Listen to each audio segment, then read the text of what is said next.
In this video, I'll show you how to fix Roblox error code 403 in Windows 11.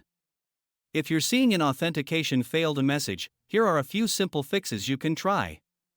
Let's get started. First, open the Start menu and search for Run, then open it. In the box, type %appdata% and press Enter. At the top, click on AppData, then open the local folder. Scroll down and find the Roblox folder. Click on it and delete it.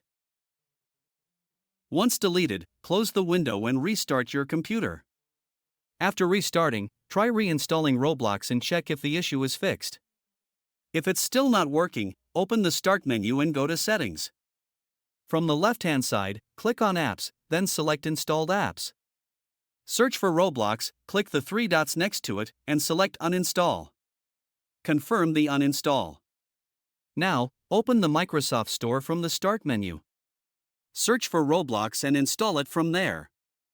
Once installed, open Roblox again. And that's it. If you find this helpful, don't forget to like and subscribe for more tutorials.